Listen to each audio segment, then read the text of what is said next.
Buenas tardes. Estamos en la segunda lección acerca del curso Crítica del Pensamiento Trascendente con énfasis en la literatura bíblica.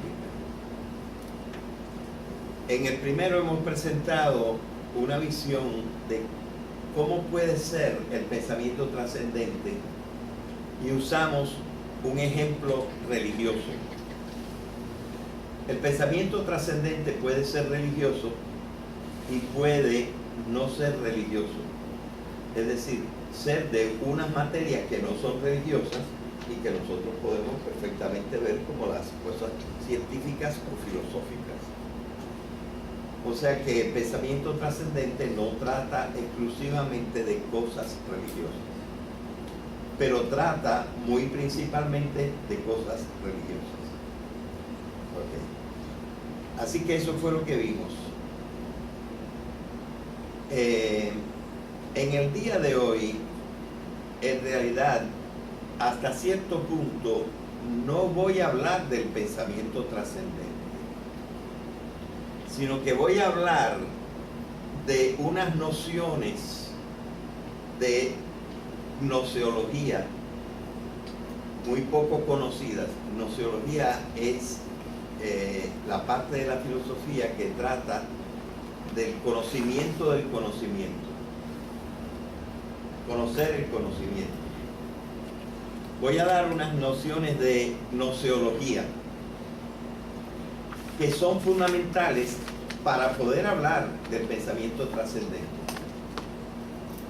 De manera que lo que vamos a ver en el día de hoy es como una preparación para la próxima conferencia en que sí vamos a entrar en el pensamiento trascendente. Okay.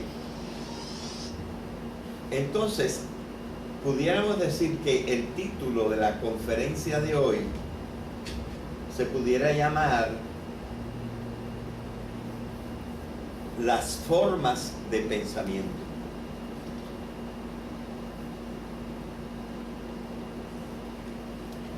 La forma en que yo presento las formas de pensamiento es un poco, pudiéramos decir, perdonen la falta de modestia, original mía. Es poco conocida. En una forma parcial y separada, dispersa, claro que hay personas que han hablado de lo mismo que yo he hablado, voy a hablar, pero yo he hablado de esto como un todo, como un conjunto, mientras que las otras personas han hablado por aquí y por allá de algunos elementos. Como una pequeña preparación, quisiera presentarles un libro del que igual ya hablé y que Néstor nos dice que él encontró y bajó gratis por ebooks, ¿no? Es una página que se llama Script y eBookie, pero yo lo puedo poner en Dropbox y enviar el link. Muy bien, gracias. Eso sería una gran ventaja y con un papelito que nos diga cómo llegar al Dropbox, etc. Bien. Bien. Este es un libro precioso. Probablemente, yo no me lo he leído entero todavía. He leído varios capítulos. Tiene muchas cosas que yo he aprendido en el libro. Le regalé un ejemplar a Harry Nieve, y entonces él me buscó las conferencias por TED, de las cuales vamos a ver un pequeño pedacito, nada más el inicio completamente. Este libro, el título es un poquito desconcertante, porque este infinity dice el principio de la infinitud. ¿Y de qué infinitud habla aquí? Habla de la infinitud del futuro conocimiento. Es decir,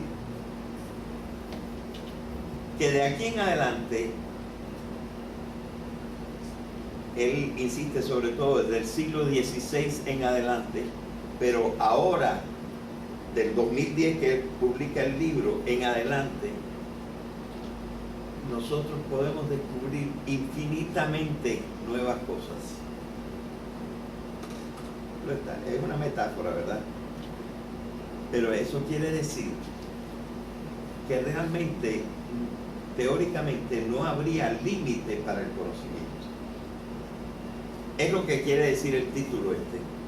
No hay límite para el conocimiento. Pero para el conocimiento necesitamos algo de lo que hay muy poco. ¿Qué hay? Poquísimo.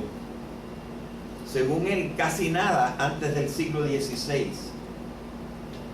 Y poco y malo del siglo XVI para acá. ¿Qué es lo que hay? Lo que hay es poca explicación. El subtítulo del libro dice eso: Explanations that transform the world. Podría haber dicho that will transform the world, porque todavía no lo ha transformado. Pero él da aquí muchas explicaciones. Dice, este es un libro sobre la explicación de la explicación. ¿Ok? Y entonces explica algunas cositas. Él tiene un libro sobre string theory, sobre a theory of everything, un libro que se llama The Fabric of Reality.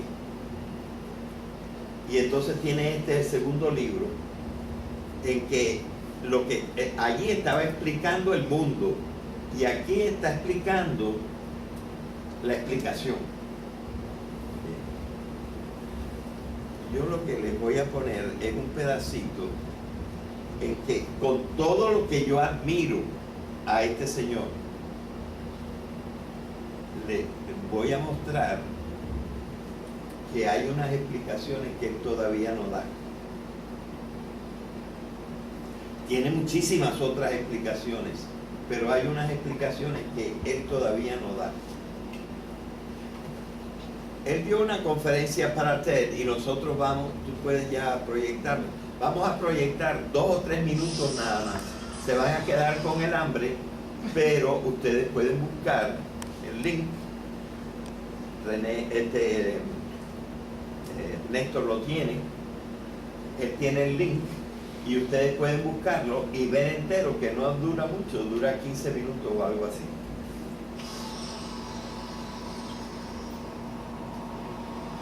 Este es Deutsch ahora.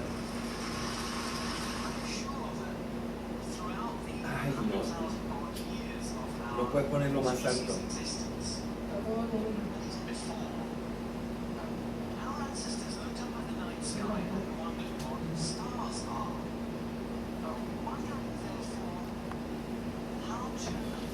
Bien, entonces no vale la pena ni siquiera poner los 3 minutos. Yo creí que iba a poder oírlo más alto. ¿Ven? Se necesita un especialista que bregue con el audiovisual. El profesor lo que da son las ideas, pero si el profesor tiene que estar metido detrás de esta cosa, no puede. Bien, él dice, hace 10.000 años los hombres miraban a las estrellas, veían las estrellas, se preguntaban qué eran las estrellas y dieron una explicación de lo que eran las estrellas. ¿Qué explicación dieron? Pues dieron una explicación en que explicaban algo que se ve por algo que no se ve.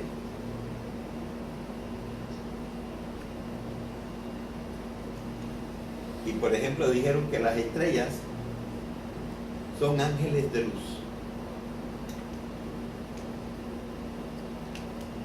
Según Deutsch, esta es la actitud general antes del siglo XVI. Y aunque él no lo dice, él es bastante complaciente con la religión,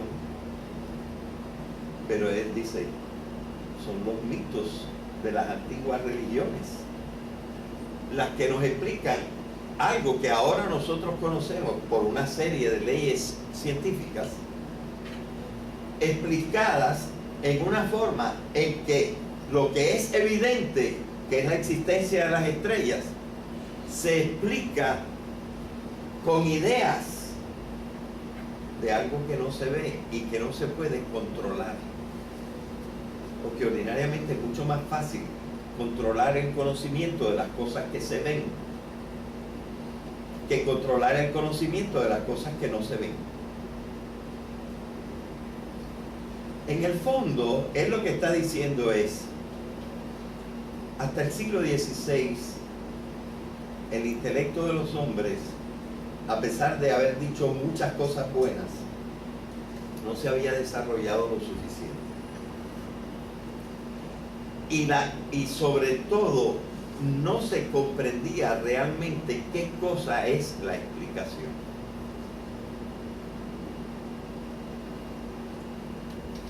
Esto es ligeramente exagerado. Lo que está diciendo Deutsch es ligeramente exagerado. Y se refiere mayormente a una de las tres formas de pensamiento de que yo voy a hablar. No a las tres. Se refiere a la última forma de pensamiento de la que vamos a hablar en el día de hoy, que es la forma que yo llamo metafórico-mítica. Sin embargo, Deutsch, en su libro, no en el video, dice también, después del siglo XVI se empezaron a dar explicaciones buenas, como las de Galileo, etc., las de Newton. Se empezaron a dar explicaciones buenas. Pero se han dado también explicaciones peores que las que se dieron antes del siglo XVI. Y ya está bueno de que la filosofía nos esté insistiendo en cosas que todos, y los filósofos primero que nadie, saben que no pueden ser verdad.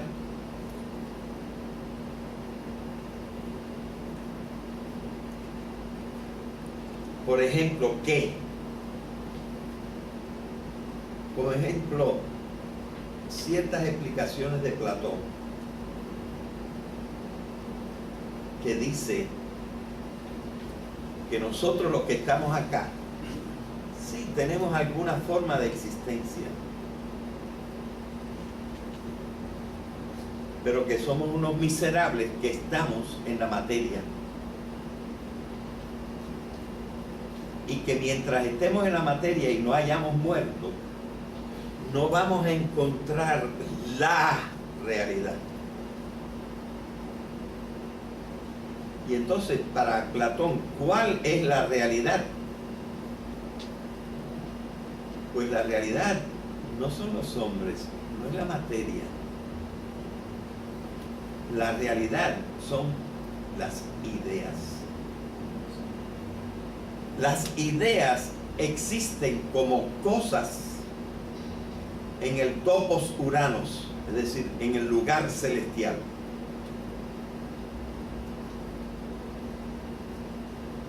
Y nosotros, cuando estemos libres del cuerpo, vamos a ser capaces de tener contacto con las ideas.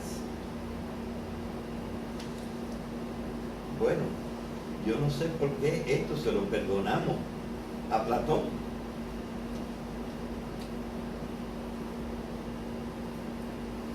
lo que dice la ciencia actual es todo, absolutamente todo lo que es un objeto está hecho o de átomos y células. Todo.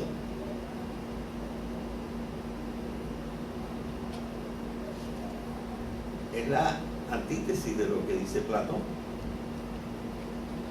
Y a Platón se lo podríamos perdonar porque Platón no oculta que él está haciendo poesía. No oculta que él está diciendo las cosas en una forma metafórica.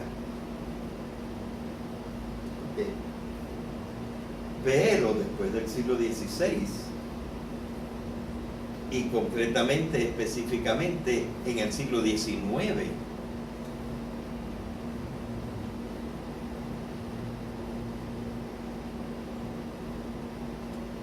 Federico Guillermo Hegel, me faltó un nombre, Jorge Federico Guillermo Hegel, tiene una cosa más radical que Platón. ¿Cuál es la realidad la verdadera realidad para Hegel? Pues para Hegel la verdadera realidad es, lo pueden decir con una palabra o con la otra, el pensamiento. La palabra que él usa es el espíritu. ¿Y qué cosa es la historia? Pues la historia es como el espíritu que hace un viaje circular y va recogiendo todos los elementos del universo y dándoles consistencia.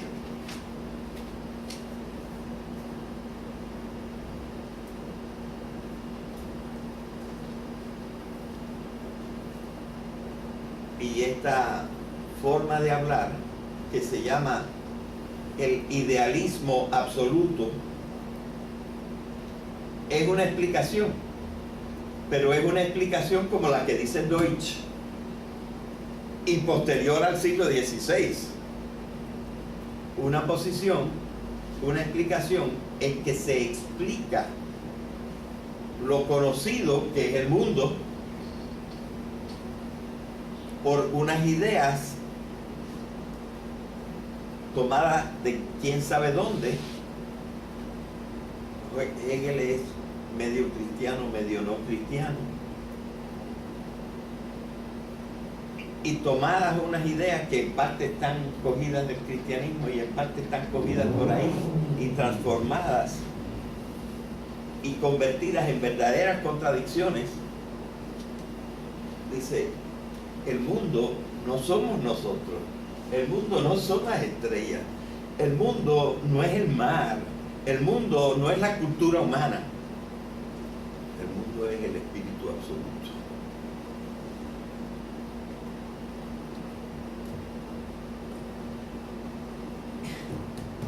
Y Deutsch señala esta cosa. Nietzsche, por el estilo.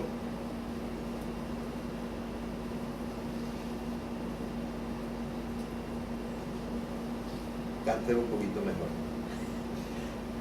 Pero en realidad lo que nosotros podemos decir es que las explicaciones todavía no están bien hechas. Y por ejemplo, Deutsch, a pesar de que ojalá yo hubiera podido escribir este libro, que no lo puedo escribir, a pesar de lo buenísimo que es este libro, él no sabe lo que es el mito, ni entiende lo que el mito significa para el pensamiento. Entonces yo voy a tratar de dar una explicación comprensiva del pensamiento. Una explicación dividida en 4 partes.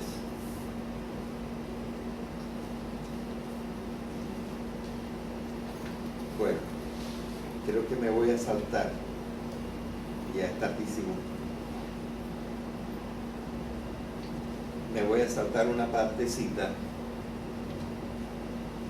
y voy a presentar primero un pensamiento de Locke, que espero tener por acá, y luego un cuadro de alguien que citamos en la clase pasada, Charles Sanders Peirce.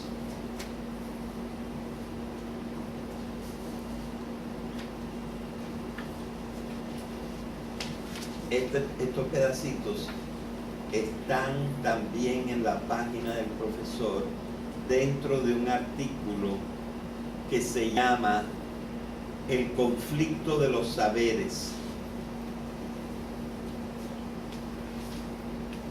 Es un documento que está en el curso Crítica del Pensamiento Trascendente. Por el momento no intenten leerse el artículo entero, pero yo puse unas X rojas donde empieza un pedacito y otras X rojas donde termina el pedacito, y ese pedacito se lo voy a repartir a ustedes ahora.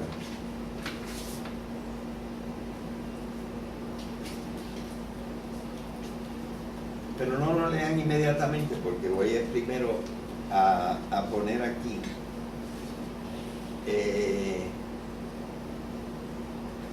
una idea de Locke sobre el pensamiento. John Locke es un pensador que fue el antecesor de David Hume y que empezó el movimiento empiricista, que hoy sabemos que tiene muchos problemas. Pero dice esto Locke.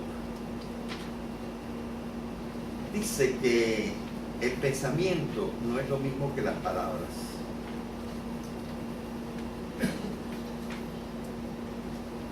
Esto hoy en día no se entiende bien. Mucha gente se cree que pensamiento y palabras, lenguaje, es lo mismo.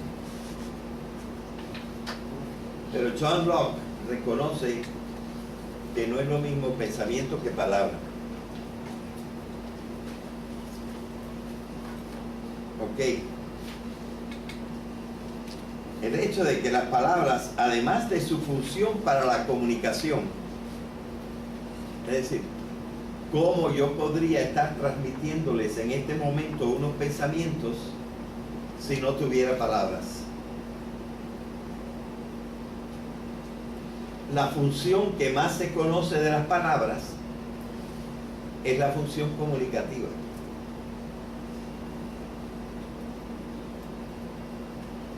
Así, pero Locke comprende que quizá él no ha insistido bastante en que además de la función para la comunicación, las palabras tienen otra función,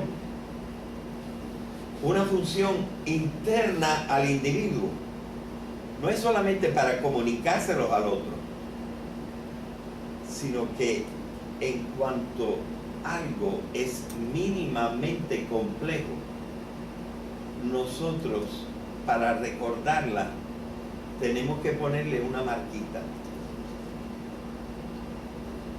Y la marquita que el Homo sapiens sapiens ha sabido poner es la palabra.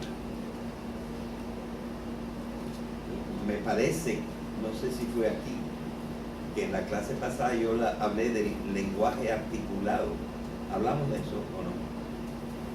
Quizá no, pero no tengo tiempo en este momento de hablar de la articulación del lenguaje. Pero el lenguaje tiene para el pensamiento dos funciones. La primera es retener el pensamiento. Si nosotros no tuviéramos palabras, nuestros pensamientos volarían a los 3 o 4 segundos de haberlos fabricado. Nosotros tenemos que fijar cada pensamiento en una palabra o en una frase, en una oración.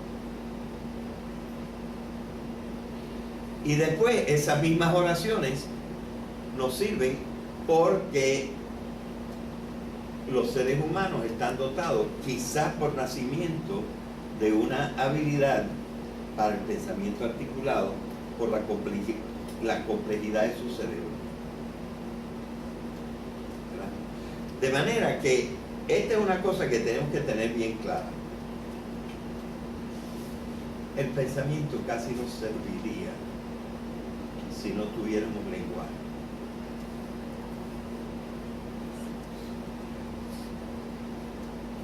Pero hay que decir una cosa, el lenguaje también engaña. Hay un autor francés que escribió un libro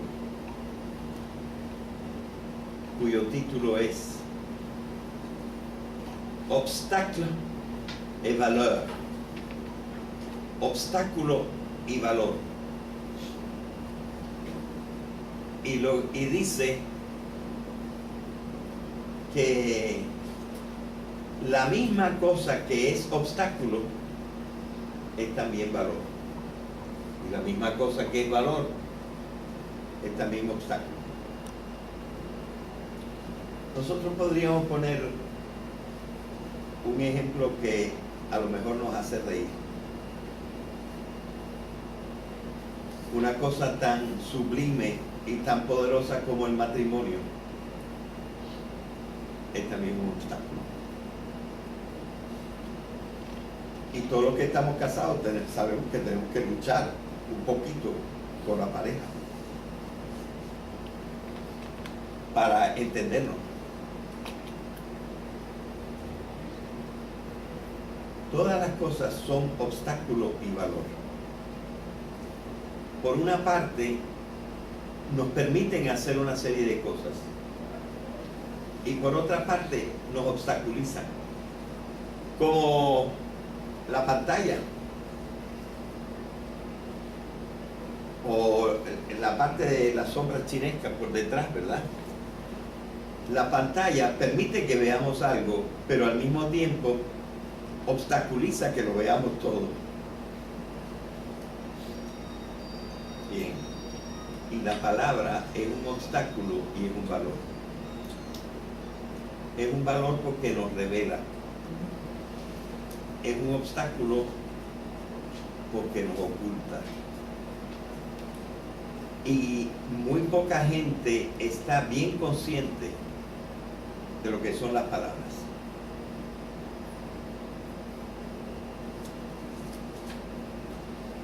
Esto sí es lo que dice Locke. Dice que el ser humano tiene unos pensamientos que están escondidos en su pecho antes de que aparezcan las palabras. Y dice también que para comunicarlos, el hombre necesitó encontrar unos signos externos, sensibles, porque lo sensible se puede compartir. Ahora, Locke, para ser bien entendido, debería haber añadido que aquellos pensamientos escondidos seguramente estaban unidos a unos signos internos o imágenes en su pecho también. Y estos signos internos son las palabras. Él no menciona las palabras en este punto de su escrito, de donde estoy tomando esto. De todos modos, no cualquier signo es lingüístico, sino el signo articulado. No todo signo es lingüístico, sino el signo articulado es lingüístico, en sentido estricto. No creo que en un primer momento la mayor parte de las imágenes internas sean lingüísticas. Nosotros tenemos muchas imágenes, pero tenemos algunas que son lingüísticas. El filósofo norteamericano Charles Sanders Peirce lo explica con este triángulo.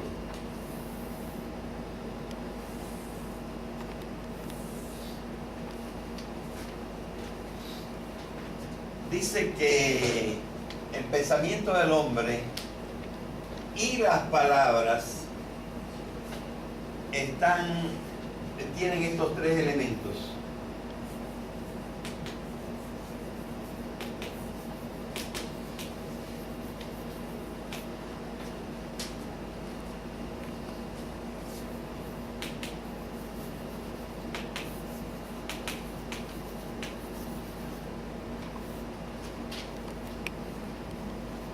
Él no le puso la S, pero yo con toda la intención la pongo. Cuando uno piensa, estas son las cosas internas. No solamente cuando tú se lo dices al otro, sino cuando tú te estás hablando a ti mismo. Tú tienes que tener un signo interno, pero sensible, que es la palabra. Y entonces, en esa palabra está anclado el conocimiento, que es el significado. Y yo tengo, por ejemplo, la palabra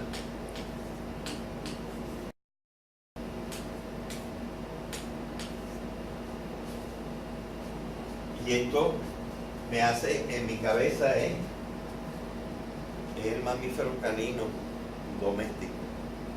Es decir, unos sonidos o unas imágenes visuales como aquí. La imagen auditiva sería perro.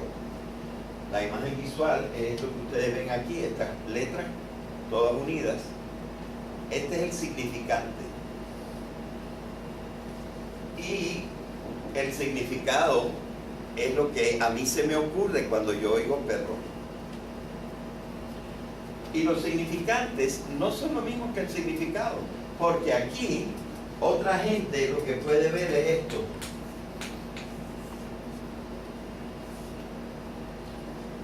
Y el significado es el mismo que tengo yo.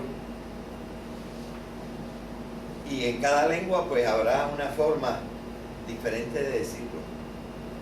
De tal manera que no es lo mismo la palabra que la idea.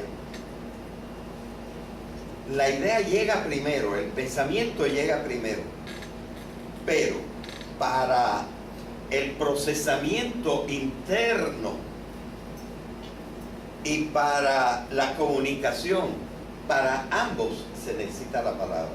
Y si no tuviéramos la palabra, se nos escapa la idea inmediatamente. Ok.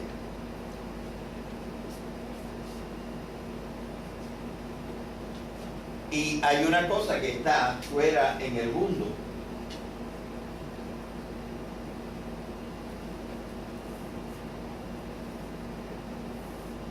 Este está fuera en el mundo. Es el referente. Tanto la palabra como el significado se refieren a un objeto, que es el objeto de conocimiento. Esto está en la semiótica de Charles Sanders Peirce. Ok. Pero lo que pasa es lo siguiente, y lo que yo voy a tratar de explicar ahora. No todas las palabras tienen la misma relación con los significados. Hay 4 diferentes relaciones entre la palabra y el significado. Y les voy a decir los nombres de estas relaciones. 1. Relación unívoca. 2. relación análoga. 3, relación metafórico-mítica. 4, relación equívoca.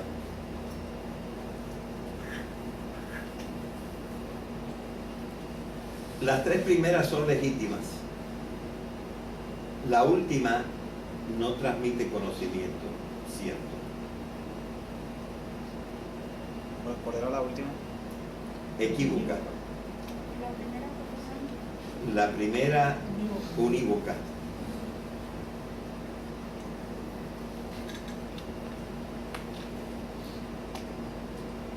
Entonces ahora podemos utilizar el papelito. Denme a mí también una copia.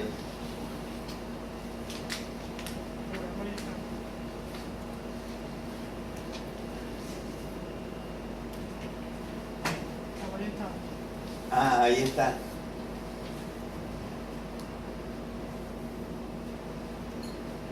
exactamente lo que están los papeles. Es lo que está aquí. Bien, pues ahí están los 4.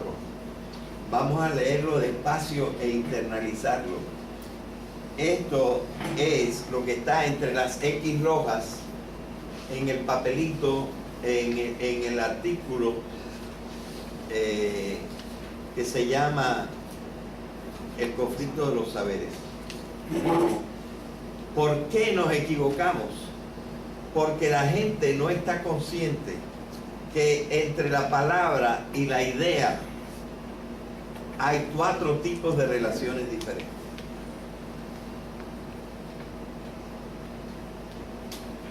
Bien, claro, esta hoja simplifica un poco,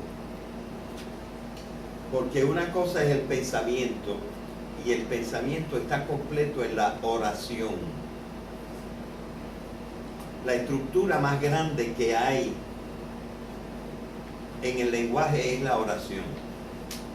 Empezamos por lo que se llama phonetic features. Continuamos con los fonemas. En español, phonetic features es rasgos fonéticos, que son los elementos que construyen los fonemas. Y los fonemas son A, B, S, T, B, ¿verdad? Después de los fonemas vienen los monemas. Después de los monemas vienen los lexemas. Los lexemas se subdividen en varias partes. Después de los lexemas vienen los sintagmas. Después de los sintagmas vienen las oraciones. Y después de las oraciones no hay nada, sino repetición de oraciones. Y esta es la articulación del lenguaje. Una de las articulaciones del lenguaje. El lenguaje está articulado, y está articulado en una forma que va de menor a mayor por todas estas cosas, ¿verdad? Pero la estructura lingüística más amplia, supuestamente, yo por poco hago la tesis en contra de esto, la tesis de lingüística, por un profesor holandés que nos venía a dar unas explicaciones que él llamaba macroestructuras, es decir, como si hubiera unas verdaderas estructuras lingüísticas más amplias que la oración. El párrafo no es más que una repetición de las estructuras de las oraciones. Cualquier texto, por redondeado que esté, está compuesto simplemente de oraciones. La oración es la más alta, la más comprensiva de las estructuras lingüísticas. Bien. Así que aquí yo no estoy hablando de oraciones, lo estoy simplificando a palabras. Pero estas palabras están en la misma relación con los pensamientos que están soportados por ellas que las oraciones. Pero primero lo vamos a explicar en la forma sencilla de las palabras. Alguien que vaya leyendo. ¿Quién puede leer el número 1? Bien. Uno puede atribuirle un nombre a una determinada cosa con la idea de tratar de discernir estrechamente su íntima naturaleza. Buenos ejemplos serían hidrógeno o bicarbonato de sodio. El primero dice expresamente En griego. que es el elemento que genera el agua. Sí. Aunque En griego, hydor, y aquí tiene una transposición de la R, la puso antes la R, pero en griego es después. Hydor quiere decir agua, y genos quiere decir producir o productor. Así que, ¿qué cosa es el hidrógeno? ¿Qué mejor explicación que su propio nombre? Es el elemento que genera el agua. Claro, le faltó decir que para generar el agua, además de este elemento, hace falta un segundo elemento. Pero cualquier persona que entienda la palabra griega, y por ejemplo, esta es una ventaja, en cierta manera, del alemán. En alemán, hidrógeno se dice Wasserstoff. Wasser es agua y Stoff es materia, la materia del agua. Bien, sigue. aunque no menciona El primero, la contribución del oxígeno.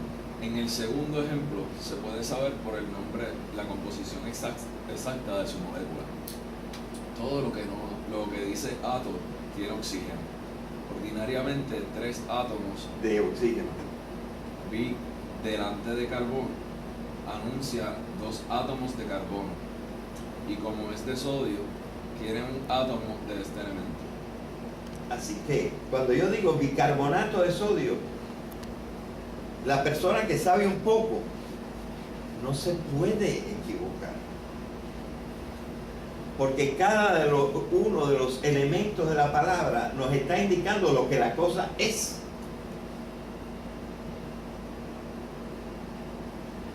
Y este es el tipo de pensamiento unívoco. Un significante, un significado.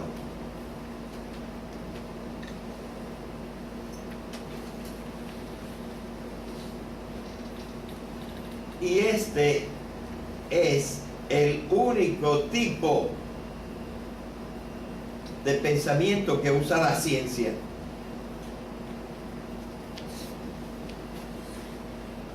Dicho más moderadamente, ese es el ideal de la ciencia. Que llegue o que no llegue es otra cosa. Pero la ciencia lo que quiere es decir las cosas como son, usando palabras inequívocas, palabras vocare quiere decir llamar, unívoca quiere decir que llama una sola significación, no varias significaciones.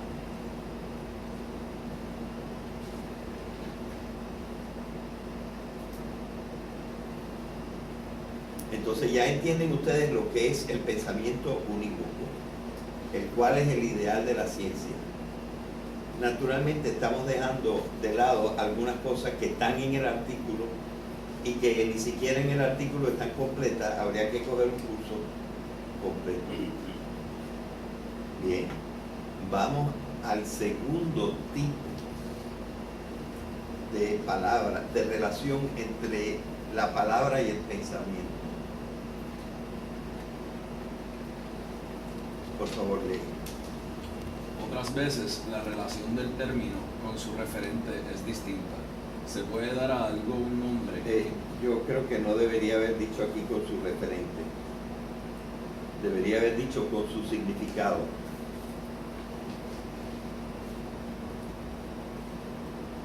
Pero también resulta que con el referente, ¿verdad? Pero lo importante es que con el significado.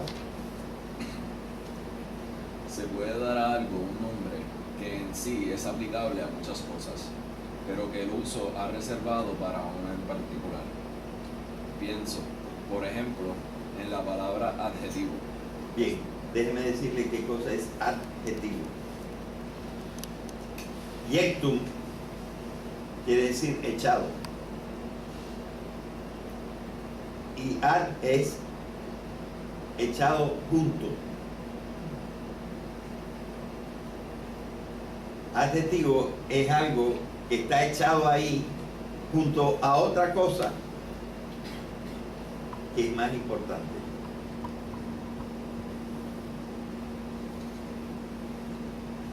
Sigue. Esta palabra en latín, adjectivus, viene de adjectus, o sea, agregado, unido o hasta empotrado. Muchas son las cosas agregadas, unidas o empotradas a otras, pero hoy llamamos adjetivo solo o principalmente a los nombres agregados a los nombres que designan sustancias, sustantivos. En el Ya, párate ahí para pensar. A ver si comprendieron esto. Nosotros tenemos unas palabras principales que indican sustancias. Casi, no es siempre así, pero casi, son lo que yo digo aquí sustancias, son las cosas. Un hombre es una cosa. Un pocket como este, ¿cómo se llama esto? Una carterita es una cosa. Y cada cosa es designada por un sustantivo. Pero es crema. Eso es adjetivo, es decir, agregado a la cosa. El crema no es una cosa. La cosa es la carterita. ¿Verdad? Los sustantivos son las palabras que nosotros usamos para hablar de lo que Aristóteles llamaba sustancias y que nosotros podemos llamar, yo lo llamo, componentes particulares de la realidad, que son las cosas que existen, las cosas.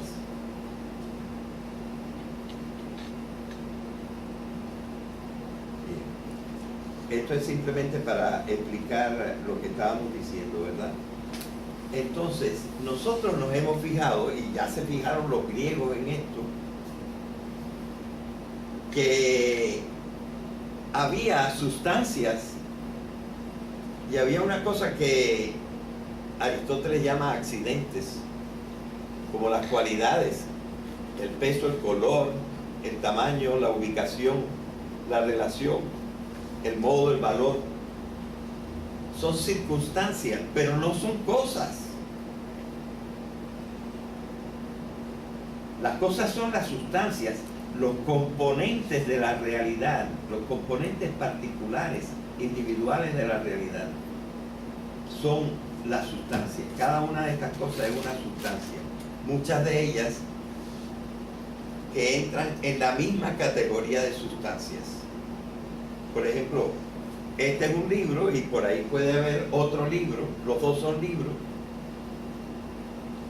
pero cada uno es una sustancia diferente, según Aristóteles. Y nosotros decimos un componente particular del universo, un componente individual, las cosas que están hechas de átomos o de átomos y células. ¿Ok? Esas son las cosas y esos son los sustantivos. Y ahora nosotros a unos especies de sustantivos auxiliares. sustantivos agregados, sustantivos modificadores, pues lo llamamos adjetivos, echados ahí junto a lo principal. Pero si ustedes van hasta el mismo diccionario de la Real Academia, y mejor naturalmente si consultan el Oxford English Dictionary, el adjetivo gramatical es el tercer significado de la palabra adjetivo. Van por orden de importancia. Y el primer significado de la palabra adjetivo es algo agregado. Y yo puedo, naturalmente que mucha gente no me comprendería, pero yo podría decir fulano de tal es adjetivo al superintendente de la policía. Porque él no es el superintendente de la policía, sino alguien agregado. Entonces, una cosa que está agregada es adjetiva. Así que el verdadero significado etimológico de la palabra adjetivo quiere decir agregado. Pero ¿cuántas cosas agregadas hay? La ropa es adjetiva a nosotros, porque la ropa no es nosotros. Así que nosotros podríamos decir, la ropa es adjetiva a nosotros. De manera que la palabra adjetivo podría servir para muchas cosas. Y de hecho, en algunos ejemplos que dan los diccionarios que traen ejemplos, se da este significado. El adjetivo no es solamente gramatical. ¿Tú quieres preguntar algo? El adjetivo, sí, como dice, o sea, se le añade a lo principal. A lo principal también, que es el sustantivo. O sea, eso vendría entonces clasificándolo como algo adicional, no es lo que... No es lo básico. Exacto, no es lo básico, pero también podría realzarlo. Claro, tiene su función. Porque no es lo mismo decir, por ejemplo, blusa, una blusa o una blusa bonita. O una blusa azul. Ya podría realzarlo. Podría ser, habría muchísimo, o la blusa mía. En vez de, entonces le daría más importancia. Naturalmente, tiene su significado, pero el significado es auxiliar al del sustantivo. Se refiere al sustantivo. Bueno, pero eso es para entender el adjetivo. Pero es que no, aquí yo no estoy explicando solamente para entender el adjetivo. Aquí yo lo que estoy diciendo es que la palabra adjetivo tiene un tipo de relación diferente con el pensamiento de adjetivo que la palabra hidrógeno, con el pensamiento de hidrógeno. Porque adjetivo puede querer decir muchas cosas. Y esas cosas son análogas, que quiere decir similares, parecidas. Son parecidas porque todas son auxiliares de la principal. Tanto en la gramática como cuando usamos la palabra fuera de la gramática.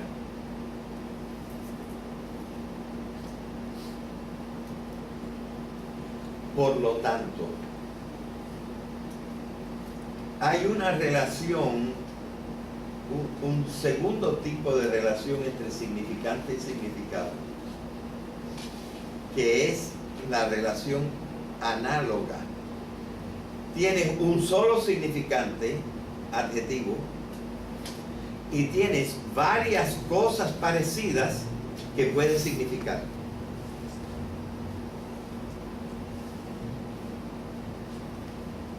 Y esta es la base del pensamiento análogo. ¿Se va entendiendo? Habíamos terminado el párrafo 2. Termínalo. Pero la idea de agregado se ha usado primigeniamente para cosas de naturaleza material, y luego por una comparación voluntariamente tipificada, estereotipada, se ha aplicado a una adjunción que no comporta relación, por ejemplo, con el espacio. Que no comporta relación con el espacio, por ejemplo. No es una comparación ocasional, sino voluntariamente construida para aludir a algo que físicamente no tiene que pensarse como verdaderamente agregado. Es agregado en un sentido, y en otro sentido no es agregado. En este caso hay pues una doble significación posible, entre las cuales hay que discernir. Tienes que pensar qué es lo que estoy queriendo decir, qué quiere decir el que me está hablando, cuál de los significados escoge el que me está hablando.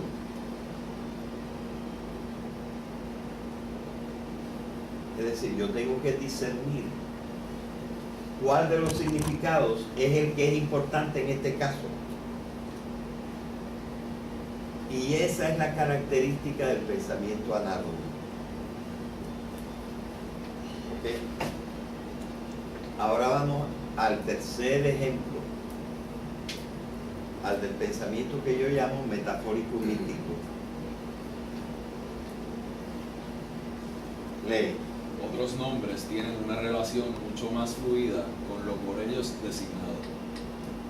Pienso en lo que en francés, en el vocabulario de la danza, se llama un Poisson. Pez, y en inglés, a fish guy, paso en el cual el bailarín sostiene a su pareja y la mueve horizontalmente, aproximadamente como se mueve un pez que avanza en el agua.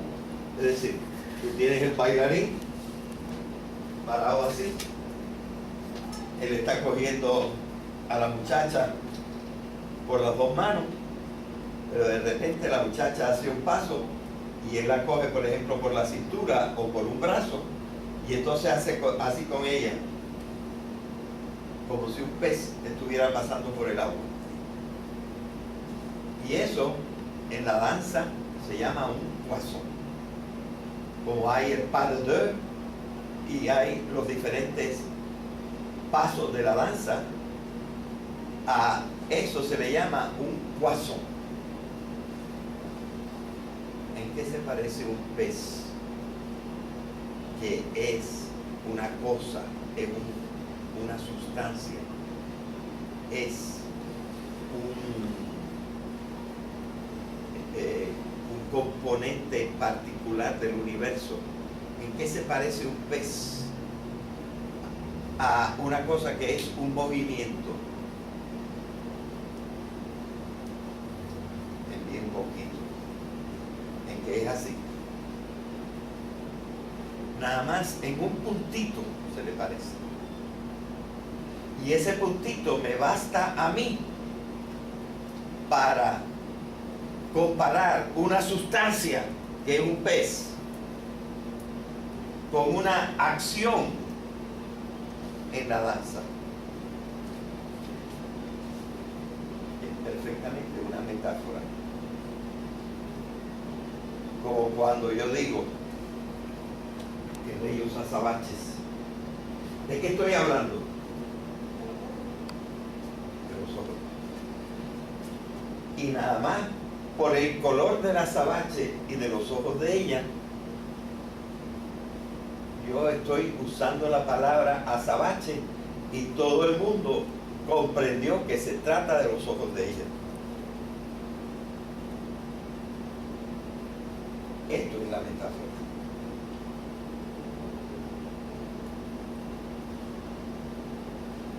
Pero hay una metáfora más radical. No sé si en este momento es el momento de explicar la metáfora más radical. Voy a poner otro artículo ahí. Ya hay uno de los artículos que ya no está puesto en la parte de este curso que está abajo, pero en otra parte está en mi página. Yo creo que debe estar como en el segundo apartado que habla de mis escritos publicados, hay uno que se llama uso crítico del pensamiento mítico. No es completamente fácil de comprender el artículo, pero allí está explicado qué cosa es una metáfora radical.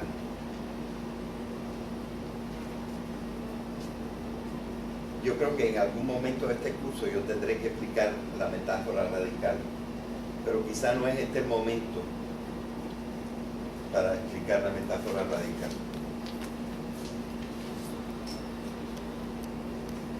Bien, entonces, ya acabamos el número 3, no, vamos a empezar el número 3, ¿verdad? Sí, a ver, léelo. En este caso, el uso del vocablo está tipificado o estereotipado, pero la referencia a los peces hubiera podido ser sustituida por varias otras imágenes, pues no tiene ninguna relación real el pez con la pareja danzante. La relación en este caso, decimos, es metafórica. Y la metáfora radical es el mito. Pero esa diferencia creo que no la vamos a explicar en este momento.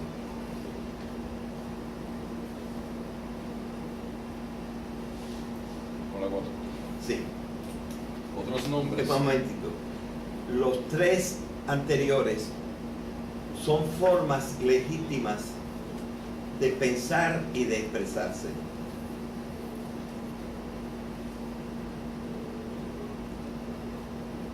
La cuarta es una forma totalmente ilegítima. No sirve. No pasa un verdadero pensamiento. Pero se usan al hablar a veces. Otros nombres, en todavía un cuarto caso, pueden haber sido tipificados, pero la imagen usada no tiene la más mínima relación con los significados. Así, en la física de partículas hay un elemento que se llama en inglés un charm, cuyo sentido general se traduce al español por encanto o por El sentido general de la palabra charm es o encanto, lo cual es un nombre abstracto, o amuleto, el cual es una cosa concreta. pero que se refiere tipificadamente a uno de los 6 sabores de quark flavors, de una carga positiva de 2/3. Es decir, yo no sé lo que es una carga positiva de 2/3, pero en física cuántica eso es un quark. Y uno de los quarks es un quark que se llama charm. Y escogieron una palabra porque no encontraron nada que se pareciera a un charm, a lo que ahora se llama un charm, que es un componente de un átomo. ¿Verdad? Bien. Ahora, la relación entre la palabra charm y la cosa que estamos llamando charm es nula. Es decir, no hay nada en esa cosa que tenga un elemento que sea el encanto. Es una palabra escogida en una forma completamente arbitraria. Bueno, cuando nosotros, como dice aquí, la tipificamos y la usamos para algo particular, ahora charm no quiere decir encanto ni quiere decir amuleto, y nosotros lo sabemos, pero la palabra en sí es equívoca, sobre todo para el que no sabe física cuántica y dice, ¿de qué me están hablando? De un encanto, me están hablando de un amuleto, ¿de qué me están hablando? Es un equívoco. Es decir, que X quiere decir igual, que lo mismo puede significar esto que significar aquello, ¿verdad? En este caso, el equívoco como lo hemos tipificado para hablar como término técnico, tiene un significado. Y nosotros lo restringimos y lo distinguimos absolutamente del otro significado que tiene la palabra charm en el lenguaje ordinario. Pero en sí, usar palabras equívocas es no transmitir pensamiento. Bien. Entonces, lo que pasa es esto.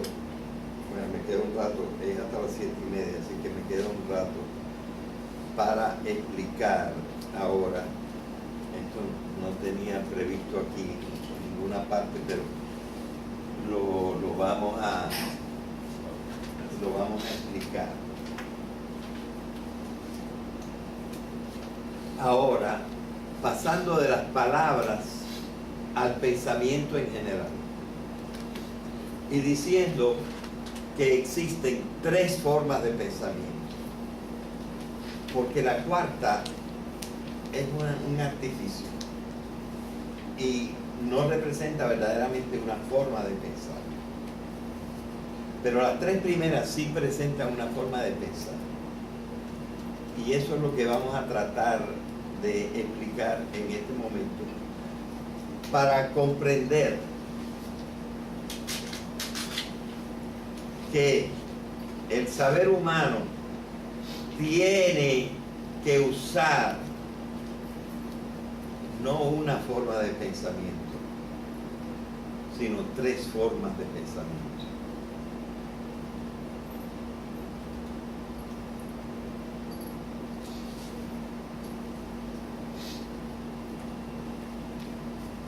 Pero oigan esto.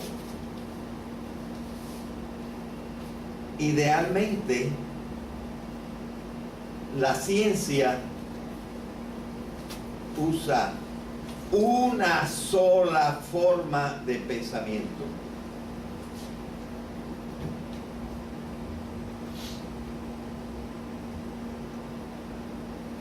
La unívoca.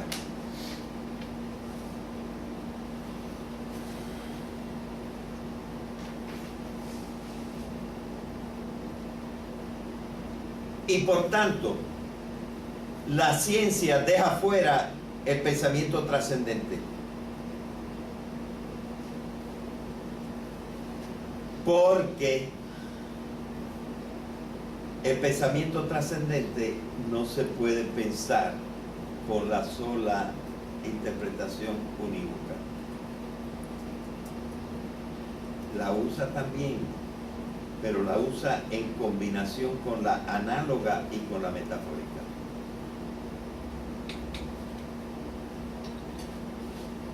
Yo a partir de la próxima clase voy a empezar a hablar de cosas trascendentes. Y por lo tanto, yo voy a tener que mezclar con mucho cuidado los 3 tipos de pensamiento. ¿Ah? ¿Cómo tú dices?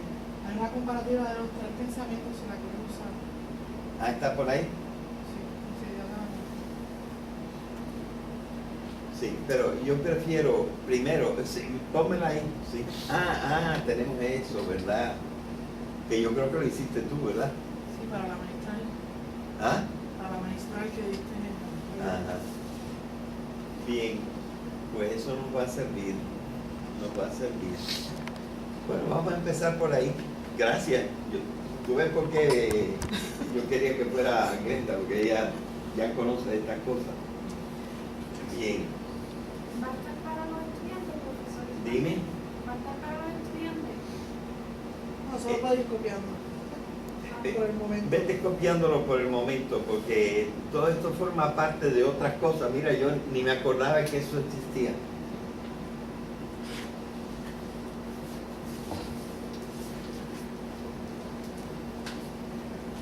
Arriba dice que el unívoco es una palabra para cada idea, o una frase o una oración para cada idea.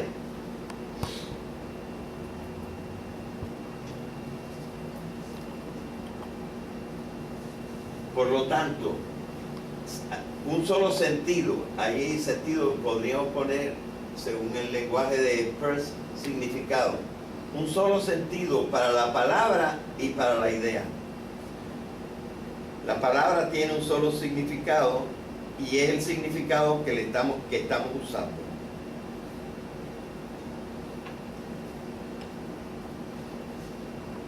Entonces, ¿qué cosa es el pensamiento análogo? Una palabra para dos ideas que están relacionadas.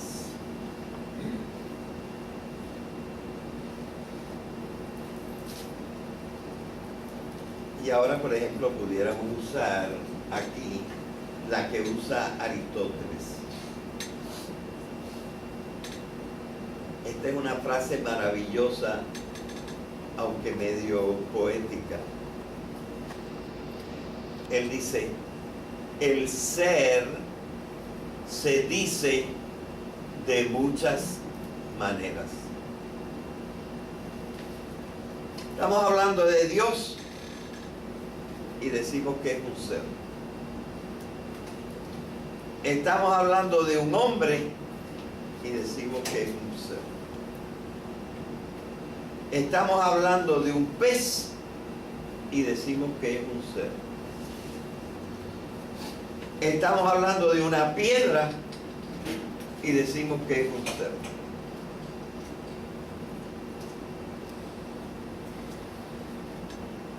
Y hasta estamos hablando de un demonio y decimos un poco subjetivamente que es un ser.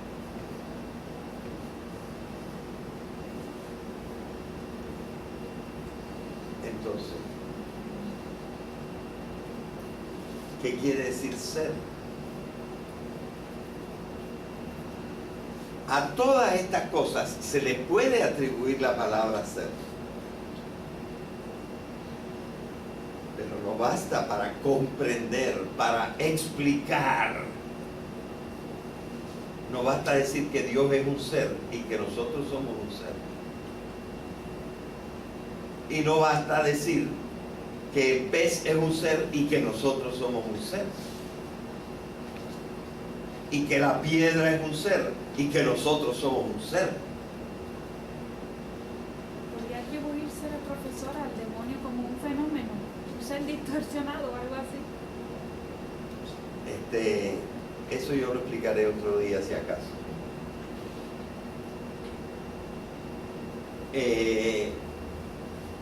Lo que yo estoy diciendo en este momento es una palabra.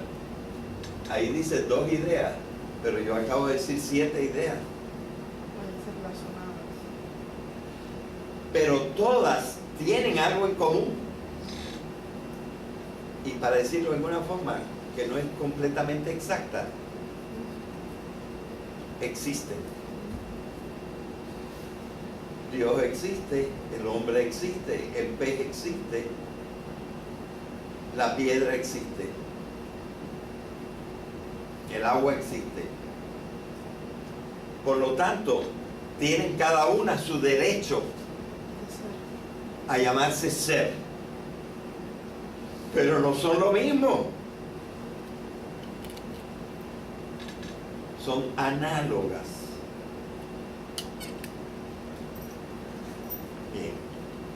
Aristóteles y no Platón. Aristóteles especificó bastante bien. Yo creo que es el que mejor lo ha hecho, aunque varios medievales y algún moderno ha desarrollado la teoría y explicado lo que querían decir Aristóteles y Santo Tomás de Aquino cuando hablaban de la analogía. Porque la analogía se ha convertido en una forma estricta de hablar racionalmente, diciendo dónde están las semejanzas y dónde están las diferencias.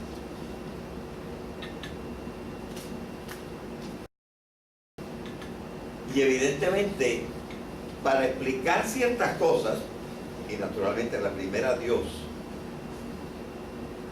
no hay forma de que podamos explicar a Dios simplemente con el pensamiento unívoco. Pero ¿qué cosa es el pensamiento análogo? El pensamiento análogo no es un pensamiento unívoco aguado, es un pensamiento unívoco refinado. Y esto está explicado un poquito en el artículo que se llama El conflicto de los saberes, después del párrafo está explicado. No digo que lo habré explicado perfectamente, pero hay más explicación de lo que ordinariamente la gente sabe. ¿Ok? El pensamiento análogo es importantísimo en la explicación de algo trascendente. Con el solo pensamiento unívoco no se pueden explicar relaciones trascendentes.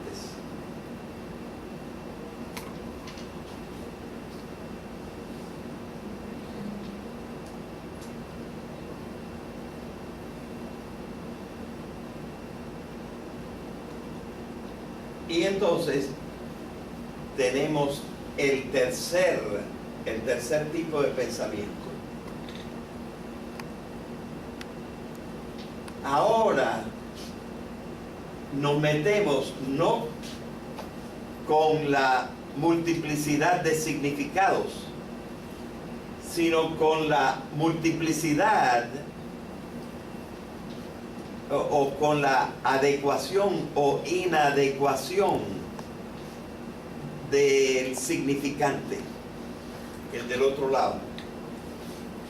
Cuando yo digo poisson para el movimiento de la danza, esto es lo más inapropiado.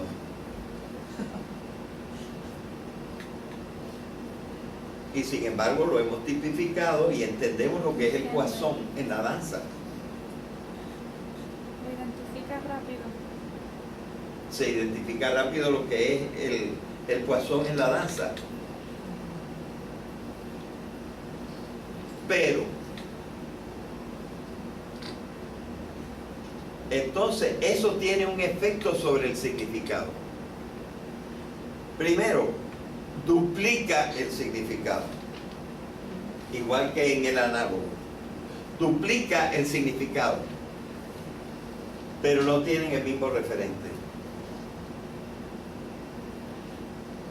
Eso hay que explicarlo un poquito despacio. Y es lo siguiente.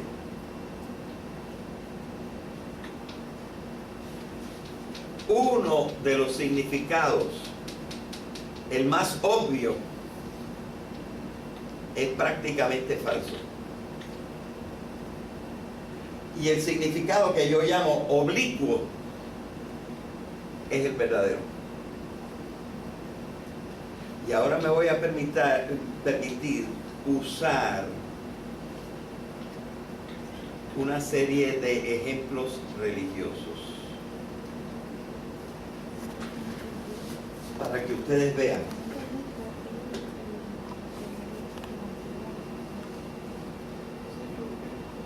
Jesucristo, al final de su vida, después de haber resucitado, ascendió a los cielos.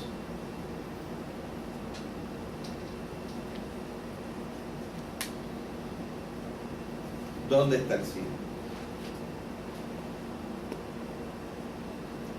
Claro, un significado bastante preciso de cielo en la antigüedad es una esfera dura que estaba más allá de las estrellas.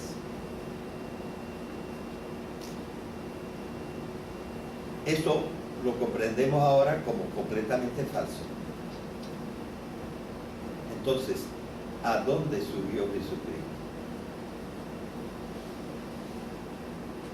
No a lo que llamamos cielos. ¿Qué dice la persona científica? me están explicando algo que supuestamente es un fenómeno curioso y anticlimático, porque realmente nadie puede subir, sino que la gravedad más bien nos atrae hacia abajo, ¿verdad? Jesucristo ascendió a los cielos. Entonces, el científico, ¿qué nos dice? Falso. No hay cielo. Y claro, si no hay pensamiento metafórico,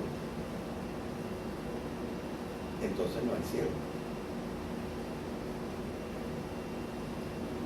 Pero si nosotros tenemos la oportunidad de sacar una idea análoga y decir cielo, es un estado de bienaventuranza.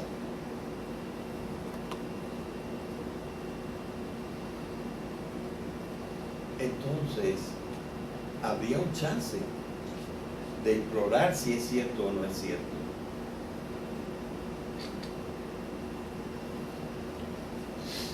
Si yo digo resurrección, Jesucristo resucitó y cada uno de nosotros va a resucitar. ¿Cómo? En el sentido literal y recto de la palabra, es imposible.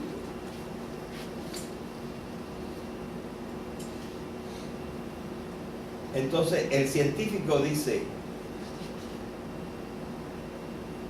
están hablando de equivocaciones, de estupideces.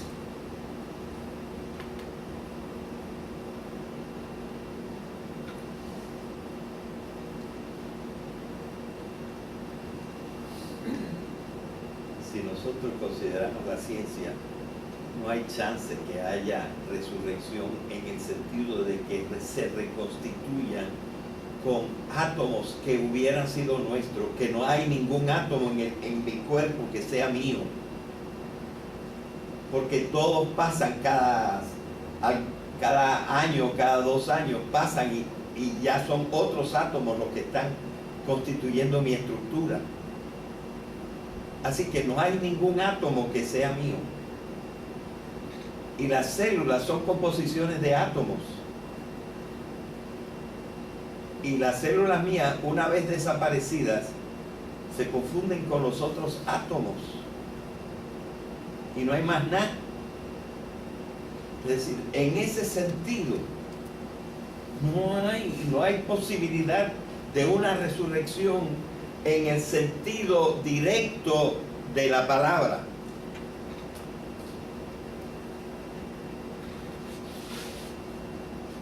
Pero incluso en la misma Biblia, San Pablo tiene una palabra en que le habla a la gente a la que le ha mandado una carta, una epístola, y que están vivitos y coleando allí, oyendo ahora la carta. Y les dice San Pablo en su epístola, vosotros que estáis ahí sentados en Éfeso, ya estáis resucitados.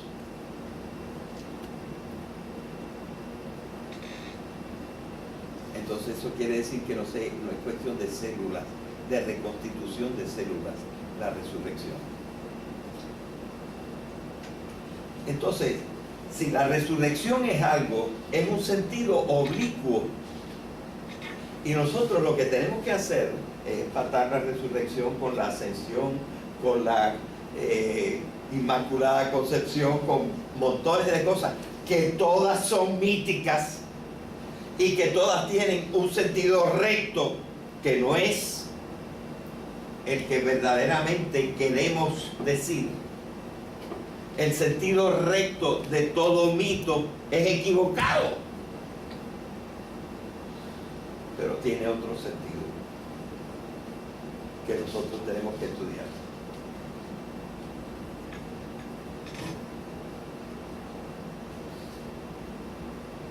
¿Ven? De manera que lo que nosotros estamos viendo es esto que no está considerado, por ejemplo, con un libro como este, y que no está considerado por el Papa Juan Pablo II. Aquí yo tengo un documento que está también en la primera parte, entre las comunicaciones del profesor, en mi blog, en mi página del profesor. Se llama, es una alocución del Papa a la pontificia, ¿cómo se llama esto? Aquí lo dice, a los miembros de la Academia Pontificia de Ciencias. Él le está hablando a físicos nucleares, le está hablando a biólogos, le está hablando a matemáticos que forman la Academia Pontificia de Ciencias. Y a esta gente les quiere explicar la evolución. Dice, los cristianos hemos tenido dificultad en comprender la evolución. Y muchos dicen, no hay evolución, porque el hombre, según la Biblia, fue sacado del barro que Dios sopló con una boca que no tiene.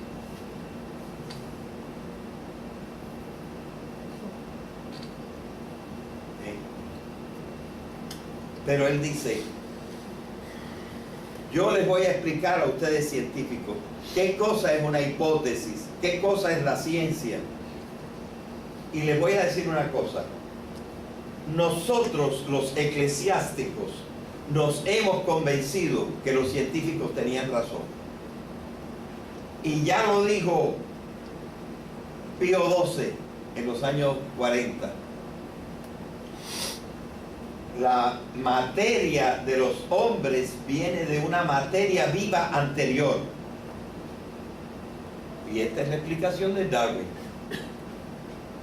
Así que, por favor, dejen ya de decir que la evolución no existe.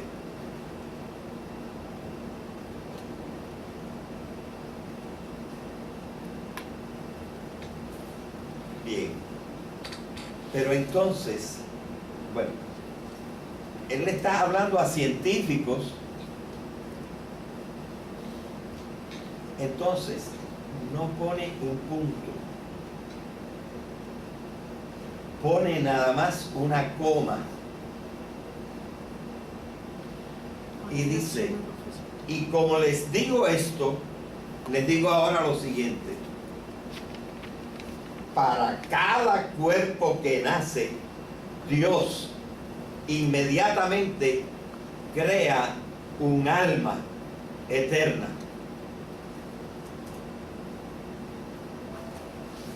¿Dónde se fue el lenguaje científico? Ni siquiera separado por una coma. Nos está hablando de creación. La creación no es un concepto científico. Nos está hablando de Dios. Con la ciencia no se puede, con la ciencia sola no se puede llegar a Dios. Nos está hablando de alma. Y no sabemos si hay una cosa que se llama alma. Según Descartes, sí. El alma es un ser. Es una res, es una cosa. Pero hemos probado que Descartes está equivocado. No digo que lo que voy a decir ahora lo he probado, pero es lo siguiente. El alma no es una cosa. El alma es más bien una función. Una función del cuerpo evolucionado. La función en que la cosa se reconoce a sí misma. Esto yo lo voy a explicar en una de las próximas lecciones. Algo más allá de la conciencia. Es la conciencia. Es el self. ¿Verdad? Es el espíritu. Pero tenemos que explicar estas cosas de otra manera. Entonces lo que yo estoy diciendo es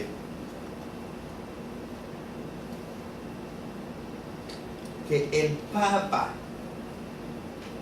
filósofo, doctor en filosofía, doctor en teología, no sabía que en una alocución a los científicos católicos está hablando con dos idiomas.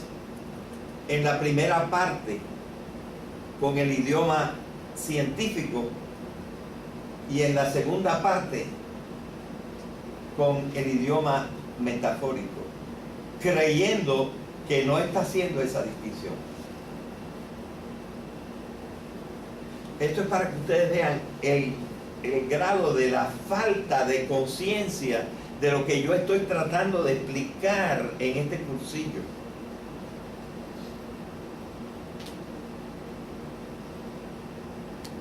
Estoy tratando de explicar que nosotros tenemos tres formas de pensamiento. Y que la forma de pensar científica, que es la mejor hasta ahora, porque es la más desarrollada, es insuficiente para comprender toda la posible realidad.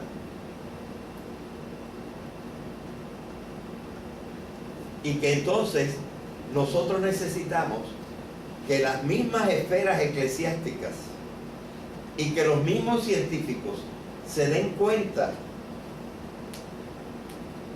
de que cada uno está hablando parcialmente y no se da cuenta del valor y del significado del lenguaje que están usando.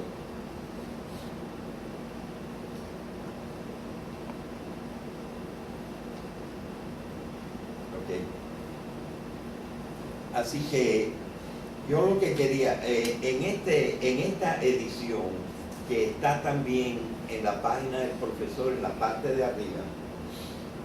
¿Cómo se llama? ¿Cómo se llama, profesor? Se llama El origen de la vida y la evolución y el evolucionismo. Aquí está puesto el texto completo de la alocución en 4 páginas. Pero entonces aquí, usando una técnica de Word, yo he puesto unos comentarios en que estoy diciendo, fíjense que el Papa no se da cuenta de qué tipo de lenguaje está usando.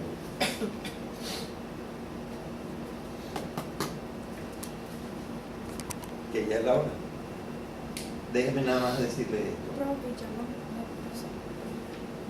Déjenme nada más decirles esto. Exacto. Prof. Eso no quiere decir que el Papa se haya equivocado.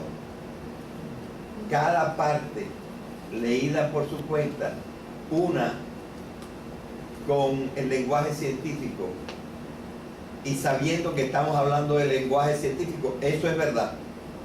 Y la otra parte, si la leemos con el pensamiento, con el verdadero pensamiento metafórico mítico, también es verdad. Yo puedo decir que Dios creó el alma,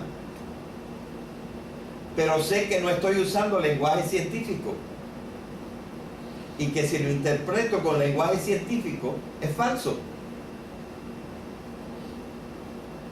que lo tengo que interpretar con el lenguaje metafórico mítico. Y entonces, para los que tenemos fe, hay chance de que sea verdad.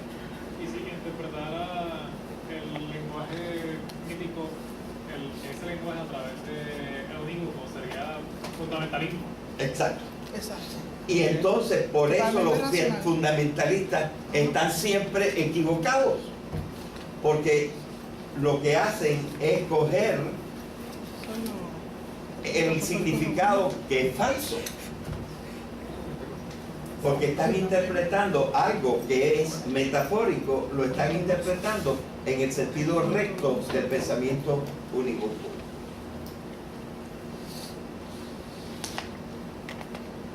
¿Ven? ¿Por qué era necesario explicar estos tipos de pensamientos a fin de poder después hablar de la trascendencia? Bien, ¿hay alguna pregunta o algo? Porque a los que les interese, en la parte de arriba les puse la dirección para que pueda ver el video. El título de la conferencia, ¿no? Del video, Sí. de David Hughes. Y abajo pues les repetí lo de la página del profesor. Ah, muy bien. Lo pueden copiar si no lo tenían.